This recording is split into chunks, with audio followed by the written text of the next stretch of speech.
அமித்ஷா வந்துருக்கணும்னா இதில் கூட்டணி எதனா வைக்கலாம். ஏன்னா அவனுக்கு குடும்பி அவங்க கையில் இருக்குது, இவங்க குடும்பெல்லாம் அவங்க கையில் இருக்குது. இடையம கூட்டணி, பிஜேபி, நாம் தமிழ் கட்சி, சில கட்சியெல்லாம் கூட்டு ஆலோசனை பண்ணிட்டு இருக்குக்காக தான் 2 நாளாக இங்கே தங்கறதுக்காக வந்திருக்காங்க. கூட்டணி அது உறுதியாயிடும், ஒன்றும் பிரச்சனை இல்லை.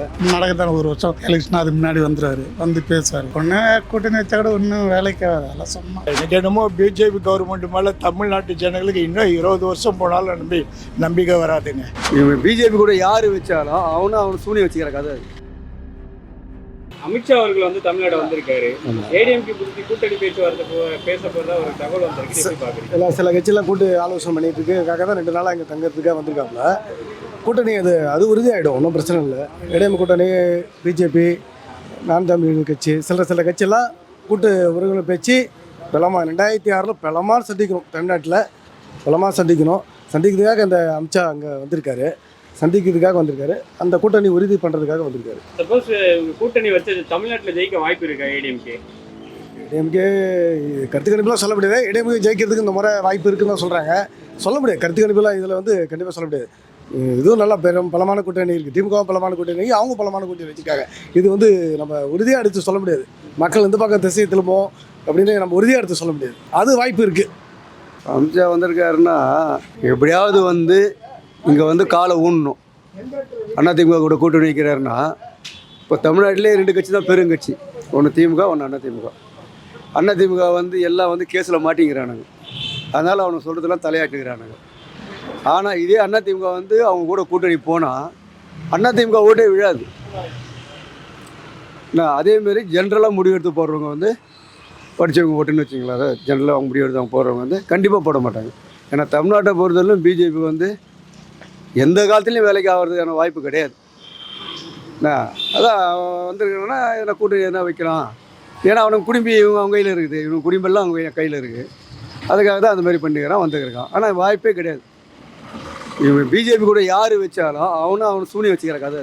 புதிய நாம் தமிழர் கட்சியும் அதிமுக கூட கூட்டணி வைக்கும் போது அவர் பேச்சுவார்த்தை போயிட்டு இருக்கு. நாம் தமிழர் கட்சி அவர் பெரிய வீரம். அவர் வீரனாக இருந்தால் ஒரே ஒரு கேஸுக்கு பயந்துட்டு போய் பிஜேபி கூட போய் உட்காந்துக்கிறிய. நீலாம் ஒரு ஆம்பளையா? நீலாம் பேசலாமா வெளியில்? நான் தான் தமிழன், நான் தான் வீரன் பேசலாமா? இல்லை வேறு அவர் கொடியில் என்ன இருக்கும்? புலியா? புலி இருக்குதுல்ல? அவெல்லாம் ஒரு மனுஷனாக ஆகலாம். ஒரே ஒரு கேஸுக்கு பயந்துட்டு போயிட்டு இன்றைக்கி அவனுக்கு கூட கூட்டணின்னு பேசுறிய. நீலாம் எப்படி தமிழ்நாட்டை காப்பாது? தமிழ்நாடு மக்கள் எப்படி உன்னை நம்புவாங்க? கண்டிப்பாக நம்ப மாட்டாங்க. அவங்களாம் ஒரு குறிப்பிட்ட ஓட்டு தான் இருக்குது. அவன் ஏன் விஜயை சேர்ந்தா கூட சரி, பிஜேபியும் சேர்ந்தா கூட சரி, அதிமுக சேர்ந்தா கூட சரி, திமுக ஒன்றும் பண்ண முடியாது. ஏன்னா இன்றைக்கி மக்களுக்கு இன்றைக்கி வரி ஏற்றிருக்காங்க, வேறு வழி இல்லை. ஏன்னா சென்ட்ரல் கவர்மெண்ட்லேருந்து பணம் கொடுக்கல. இது படித்தவங்களுக்கும் ஓரளவுக்கு தெரியும். அதனால் வீட்டில் வரி ஏற்றிருக்காங்கன்றது அவங்களுக்கும் ஓரளவுக்கு தெரியும்.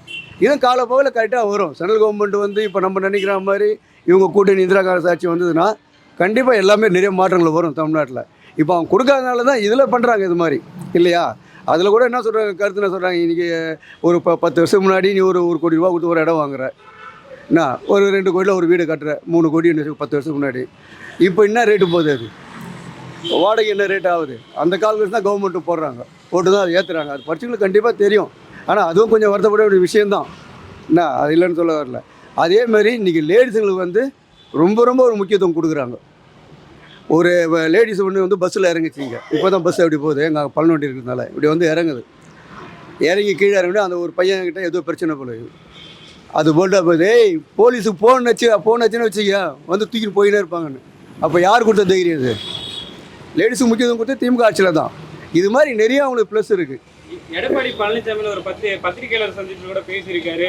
இன்னும் 9 மாதம் தான் டிஎம்கேவுக்கு காலக்கெடு. அதுக்கப்புறம் அவங்களால எதிர்கட்சியாக டெபாசிட் கூட வாங்க. பின்ன அவன் ஒரு பெருங்கட்சிக்கு தலைவர். அவன் திமுக தான் வரணும் தோத்துன்னு சொல்லுவானா? எந்த முட்டாலும் சொல்ல மாட்டான்ல. அதே தான் அவன் சொல்லிக்கிறான். அது ஒன்றும் பெரிய விஷயம். அவன் நினைப்பா அப்படி தான். இப்போ அவனுக்கு ஏற்கனவே 2 இருந்தது, 3 இருந்தது, இன்றைக்கி 4 ஆகிடுச்சு.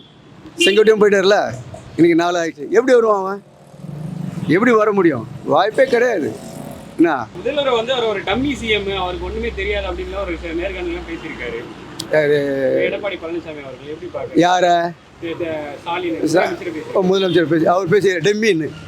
இவன் எங்கே இருந்தான், எப்படி வந்தான், யார் காலில் சிஎம் ஆனானா என்ன தமிழ்நாட்டு மக்களுக்கே தெரியும்ல. தெரியுமா தெரியாதா? அவன் காலை நீட்டு வா சசிகலா, அவன் கீழே குடிவா காலை நீட்டு வா, என்ன காலை நீட்டு தொடுவல்ல, அப்படி வந்து போக்கு தானேங்க அவன் அப்படி தான் பேசுவான். ஒரு அரசியல்வாதினா இதே தளபதி பேசுகிறாரா, ஸ்டாலின் பேசுகிறாரா, ஏன்னா எடுத்த கௌதம் பேசுகிறாரா? ஏன்னா அவங்களாம் வந்து பூர்வீகமான ஒரு தமிழ்நாட்டுக்காக உழைச்சி வருவாங்க அப்பாலாம். என்ன ஒரு பாட்டே இருக்கும் பாரு, ஓடும் ரயிலை இடைமறைத்து அதன் பாதையில் தனது தலை வைத்து உயிரையும் துரும்பாய் தான் நினைத்து தமிழ் பெயரை காட்ட கூட்டம் அது. ஏன்னா கலைஞர் அந்த மாதிரி பண்ணார். அதை வந்து எம்ஜிஆர் படத்தில் ஒரு பாட்டாகவே எழுதிட்டாங்க, அந்த வரி கொஞ்சம் சேர்த்துட்டாங்க. என்ன அந்த மாதிரி கும்பலுங்க அது. என்ன இனிமேல் திமுகவை எவனாலே தொட முடியாதுங்க. மக்கள் மனசில் பிஜேபின்னு ஒரு கட்சிக்கு பெரிய அளவில் இடம் இல்லை.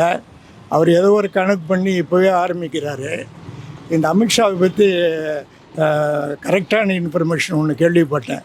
அவர் காலேஜில் படிக்கும்போது கோ எஜுகேஷன் காலேஜ், 40 பேர் ஜென்ஸுனால் 40 பேர் கேர்ள்ஸ் படிக்கிற ஸ்கூல். அதில் பிரசிடென்ட் எலெக்ஷன், காலேஜ் தலைவர் எலெக்ஷன் நடக்கும்போது அந்த 50 கேர்ள்ஸ் ஓட்டும் இவருக்கு ஆப்போனண்ட்டாக ஒரு கேர்ள்ஸ் நின்று இருக்காங்க. டெஃபினட்டாக கேர்ள்ஸ் ஓட்டு இந்த அம்மாவுக்கு தான், லேடிக்கு தான் விழும். இருந்தாலும் என்ன பண்ணிக்கிறாரு, 2 நாளைக்கு முன்னாடி அந்தந்த பேரண்ட்ஸ் வீட்டுக்கு வந்து எலெக்ஷன் எடுக்கிற அன்றைக்கி ஒரு த்ரெட்டனிங் பண்ணியிருக்காரு. இந்த மாதிரி அன்றைக்கி வந்து காலேஜுக்கு அன்றைக்கி பொண்ணு அனுப்புறது சேஃப் இல்லை, அவங்களுக்கு என்ன ஒன்றாலும் நடக்கலான்னு. முக்கால்வாசி கேர்ள்ஸுங்க வந்து பேரண்ட்ஸ் சொன்னதை கேட்டு பயந்துட்டு வீட்டிலே இருந்துட்டாங்க. அந்த எலெக்ஷனில் அப்போ 12-11 ஓட்டுலேயே அந்த ஆள் ஜெயிச்சாராம். இது வந்து சொன்னது வந்து நார்த் இந்தியனில் ஒரு ஸ்பெஷலிஸ்டான ஜேர்னலிஸ்ட்டு. ஃபால்ஸ் இன்ஃபர்மேஷன் படிக்கிற காலத்துலேயே அந்த ஆளுக்கு கிரிமினல் புத்தி இருக்குது. பார்த்தா இந்தி படம் இல்லை மாதிரி இருக்கிறான், ஒரு அப்பீரன்ஸாக இருக்குது அந்த ஆளாண்ட. வெளித்தோற்றன்றது ஒரு நல்ல தலைவர்களுக்கு ஒரு நல்லபடியாக இருக்கணும். பார்க்குற பார்வையும் அந்த ஆள் வந்து கவுண்டர் தரதும் வந்து மிரட்டுற மாதிரி இருக்குது. அதிமுக ஓட்டு தான் பிஜேபிக்கு போகும்போது பிஜேபியினுடைய ஓட்டு முழுக்க இவங்களுக்கு வந்துடும் நினைக்கவே கூடாது. ஏன்னா பப்ளிக் ஓட்டுன்னு ஒன்று இருக்குது, கட்சிக்காரங்க சாராத பப்ளிக் ஓட்டுன்னு இருக்குது. அவங்க டிசைட் பண்ணுறது தான், அவங்க டிசைட் பண்ணுவாங்கல்ல. இனி காலையில் நியூஸ் வந்து மினிமம் பேலன்ஸ் இல்லாத ஏழைங்களாண்ட 35,000 கோடி ரூபா நேஷனலைஸ்டு பேங்க்கு, ஷெட்யூல் பேங்க் மூலிமா சென்ட்ரல் கவர்மெண்ட்டு போயிருக்கு. யார் தின்ன பாட்டுங்க இது? 35,000 கோடி ஒருத்தரண்டு 100 ரூபா 120 ரூபான்னு எடுத்து இந்த அளவுக்கு பண்ணியிருக்காங்க. பப்ளிக்கில் இதை ஒரு நேரத்துலையும் 1200 ரூபா இருக்குது, போய் 1000 ரூபா எடுக்கலான்னு சொல்லிட்டு ஏடிஎம்மில் பப்ளிக் போடுறாங்க. இந்த பேலன்ஸ் வந்து பிலோ 1000க்குள்ளே வந்துட்டுதான் 200 ரூபா 150 ரூபா எடுத்துட்றான். அந்த நேரத்தில் அந்த நாள் வயிற்றுச்சல் அவங்கள பரம்பரையாக சும்மா விடுமா? இது எந்த காலத்துலங்க வந்தது இந்த மாதிரி கொடுமைலாம்? பிஜேபியோ அதிமுக சேர்ந்தால் கூட இங்கே வேலைக்கு வர மாதிரி இல்லைங்க. ஒரு 4-5 திட்டம் டிஎம்கே வந்து அருமையாக இருக்குது. லேடிஸ் ஓட்டெலாம் மேக்ஸிமம் டிஎம்கேக்கு வரும். டிஎம்கே ஆட்சி பிடிக்கிற அளவுக்கு நெருக்கடி சூழ்நிலை இருந்தால் கூட தனி பெருமை கட்சியாக டிஎம்கே வரும். இப்போ கூட்டணி ஆட்சி கூட வாய்ப்பு இருக்குது. கூட்டணினா மந்திரி பதவி தருவாங்களா இல்லை வெளியிலேருந்து சப்போர்ட் பண்ணுவாங்களான்னு அப்போ அவங்க டிசைட் பண்ணிப்பாங்க. எனக்கு என்னமோ பிஜேபி கவர்மெண்ட் மேலே தமிழ்நாட்டு ஜனங்களுக்கு இன்னும் 20 வருஷம் போனாலும் நம்பிக்கை வராதுங்க. இதுதான் அவர் கூட்டணி வச்சு வந்து என்ன வந்துட போகிறாரு, வந்து நடக்கத்தான 1 வருஷம் எலெக்ஷன் அதுக்கு முன்னாடி வந்துடுவார், வந்து பேசுவார். ஒன்று கூட்டணி வச்சா கூட ஒன்றும் வேலைக்கு ஆகாது, அதெல்லாம் சும்மா. ஏடிஎம்க்கு சொல்லணும், வின் பண்ணாது. எதிர்கட்சி வந்தாலும் வரலாம், வின் பண்ண சான்ஸ். அவதான் ஒரு முடிவில் எழுதிட்டாரு, ஏடிஎம்க்கு ஒரு முடிவில் எழுதிட்டார். பேசுன்னு அவங்க தொண்டர்களே விருப்பம் இல்லைல்ல. அதிமுக தொண்டர்களுக்கு பிஜேபியில் கூட்டணி இருக்குது விருப்பம் கிடையாது.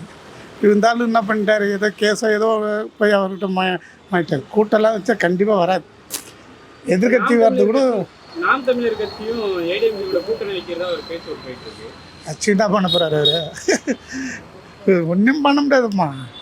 அது நமக்கு சொன்ன போல் ஒரு சின்ன கேஸ் இது பயந்துன்னா அங்கே போயிருக்காரு, ஏதோ அங்கே போய் அம்சா பாட்டு போயிருக்காரு. அவர் வந்து என்ன பண்ண போகிறார்? ஒன்றும் பண்ண முடியாதுல்ல. தமிழகத்தில் இதெல்லாம் பலம் வாய்ந்த கட்சின்னு சொல்கிறாங்க, இதனால் ஜெயிக்கிறது கூட வாய்ப்பு இருக்குன்னு மக்கள் சொல்கிறாங்க. கண்டிப்பாக அது டிஎம்கே ஏடிஎம் தாங்க, வேறு எந்த கட்சியும் வர முடியாதுங்க. வந்தால் இது எதிர்கட்சி வரணும், இல்லை அது ஆளுங்கட்சி வரணும். இந்த மாறி தான் வர மாட்டேங்குது. பிஜேபியோ இல்லை சீமானோ விஜயோ அதெல்லாம் சும்மா கிடையாது, அதெல்லாம் வர சான்ஸே கிடையாது. 2026 தேர்தலில் யார் எதிர்கட்சி வர வாய்ப்பு இருக்கு? நாமளும் போட்டி நடக்க போகுது. இதுல யார் டிஎம்கேக்கு டஃப் கொடுப்பாங்கன்னு நினைக்கிறீங்க? டிஎம் தப்புடுவது ஏடிஎம் தான் கொடுக்கும். அவங்களுக்குன்னு ஒரு குறிப்பிட்ட ஓட்டு இருக்குல்ல, அவங்களுக்கு ஏடிஎம்காரங்க ரெட்டையில தான் போடுவான். இப்போ டிஎம்காரங்க சூரியன் தான் போடுவான், மாற்றி போட மாட்டான். அதே போல் அவங்களுக்கும் ஓட்டு இருக்குல்ல, அவங்க தான் வந்தால் இவங்க தான் வரணும். ஒன்று ஏடிஎம் வரணும், இல்லை டிஎம் வரணும். அவங்க ரெண்டு தான், வேறு இதே கிடையாது தமிழ்நாட்டை பொறுத்த வரைக்கும். இப்போ தமிழக வெற்றி கழக தலைவர் கூட ஒரு மேடையில் பேச சொல்லும்போது 2026 நாங்கள் எதிர்கட்சியோ இல்லை ஆட்சி அமைக்குவோம் அப்படின்னு சொல்லியிருக்காரு. ஆட்சி அமைச்சு ஆந்திராவில் மெகாஸ்டார் சிரஞ்சி எவ்வளோ பெரிய ஆள், எல்லாத்துக்கும் இவரை விட நல்ல செல்வாக்கான ஆள். சினிமாவில் வெறும் 16 தொகுதி தான் வந்தார். சினிமா வேறு, அரசியல் வேறு. இவர் சினிமா நடிச்சிங் வந்து உடனே உட்காரம் போட்டால் அது நடக்கிற இடமா அது. அதெல்லாம் இன்னும் வேலைக்கு ஆகாது. அதெல்லாம் சும்மா அரசியல்ன்றது வேறு, சினிமான்றது வேறு.